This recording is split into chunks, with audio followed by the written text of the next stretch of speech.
And next up, we have Zones of Alacria, The Dragon Gate, Epic GameLit LitRPG, The Experimental Alchemist, book number 1, written by K.R. Dimmick. It is 628 pages, pretty massive, at $3.99. It has a nice price point. It is available on Kindle Limited, and here is the author's description. In 6 days, my robot dies. Unless I solve the riddle to transition into a virtual reality, it's game over. Orianna is thrown into a deadly virtual world of magic and monsters. The power-hungry leader of the Dragon Hunters Guild offers her a choice. Sacrifice an innocent to save herself, or risk everything and become the first person ever to solve the riddle. With clues pointing to the Dragon Gate and her time disappearing fast, how can she find something that's supposed to be a myth? If she does succeed, it will undermine the foundation of the biggest guild in the game. Are you ready to play for your life? So there we go. The author does have some disclaimers saying Zones of Alacria. The Dragon Gate is the first book in the Experimental Alchemist series. Game mechanics, crafting, tons of Easter eggs, pets, no harems or swearing. If you enjoy unique magic along with page-turning action adventure, then you'll love this mind-bending quest. So that's all in her novel description. Okay. Full disclosure, I received advance copy for review. I purchased a copy when it became available. The author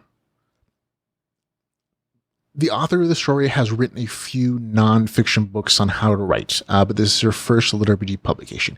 And to be honest, when I first received this novel, I was worried that this was going to be a right-to-market story by a non-gamer trying to kind of make a quick buck. Thankfully, it's not. While the plot in the novel is severely forced, and that's something about in a minute, the actual game stuff is pretty nice done. You can tell that the author's a gamer.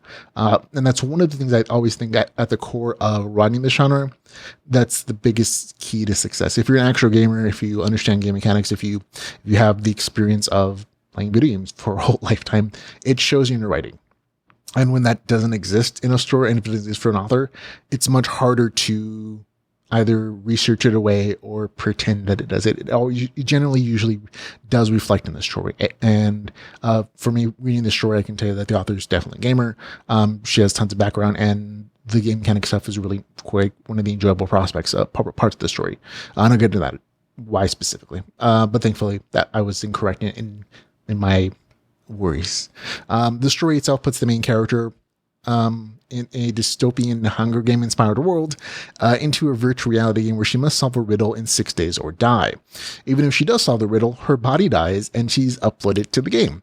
Once there in the game world, the main character must contend not only with figuring out the riddle she's given, but a slew of other problems that include an evil guild, mysteriously corrupted animals, and mistreated NPCs. And that's essentially what the plot of the story is. And I'm going to differentiate this in two different sections just because the plot is fairly regular. It has very predictable story turning points at like the 25% mark, the 33% mark, 50, 75, and 90% mark, which are like very common places where plot development happens, or like the story advances, or there are turns in the story. And so they're fairly regular. They're nice. They are. But between those points, I should say, rather, the story is a little more slice of life. And I'd call it filler just because it doesn't have something directly to do with the plotline. And that's just the phrase I'm gonna use here, because there's nothing quite that matches that description, at least that I know of. And there in those filler sections, the main character does small quests, she goes on adventures, she crafts, and there's a lot of XP grinding. And I wanted to differentiate the two parts because I liked one of them, but I didn't like the other. And that definitely influenced how much I enjoyed the story. The plot portion of the story is the section I like the least. And that's mostly because it's predictable. I called how the story was going to develop from like the very, I don't know, as soon as she dropped into the game world. And this is something that's kind of a pet peeve for me, is that the plot points feel forced. And in many ways, the plot section of the story ignores the game mechanics and it forces the story in a particular direction to a cliffhanger ending. And it was just frustrating as all heck. And I this is always how I can kind of tell how frustrated I was with the story when I review my notes, because I take full notes on all the books I do, percentage by percentage of the story, items that happen, things that happen, my description of it, like how I read the game mechanics, my feelings, etc. And in this chart, there's more than usual of the descriptions of like WTF and what the heck, and this doesn't match the game stuff, and it's always related to the plot story in this novel. However, the filler sections, the stuff between the plot that has already been described, was actually what saved the story for me. In these sections, they exist between those plot points to give the main character something to do. And I think it's these sections that the author just had the most fun with, because she could kind of just do whatever she wanted to, and let the main characters go on adventures and do quests and talk to NPCs and craft. And while it's kind of slice of life, it doesn't affect the main plot. And I think that's kind of the part that the author might have had the most fun writing, because it's just kind of fun, and it's kind of just writing for fun, like seeing where the characters take you kind of stuff. It's not entirely without its own like forced plot points, but those are a lot less. Like there are definitely some places, even those slice of life sections, where it's like, oh, the main character develops a particular potion or an item that's going to be a plot related, and it doesn't make quite sense, but you kind of tell like, oh, this is going to be a plot item of plot solving at some point. But those sections are like much smaller than they are in like the regular plot areas. And I think, like I said, this is those sections that I kind of saved because they were just kind of fun. And you can see that the author is just having fun playing with these game systems and seeing where they developed.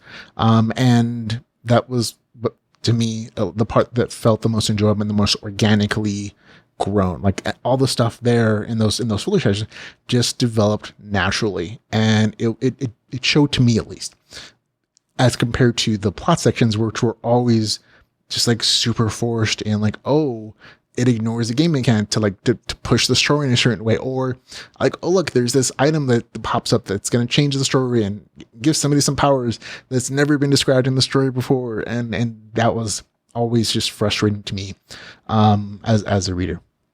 Now, on the game mechanics. Again, the game mechanics are mostly good. The system is well thought out. When it describes the RPG system, it flows. Again, most of the sci-fi sections. You can tell the author, again, has lots of gaming experience. One of the things I liked about her mechanics was she shows her math. And like, that's always one thing that's like, oh, look, you're not trying to hide anything. You're not trying to like show, like trying to fudge your numbers or anything, because you're actually showing what the actual mechanics are. And they're shown regularly. Numbers are shown, stat pages, item descriptions, powers, all that good stuff.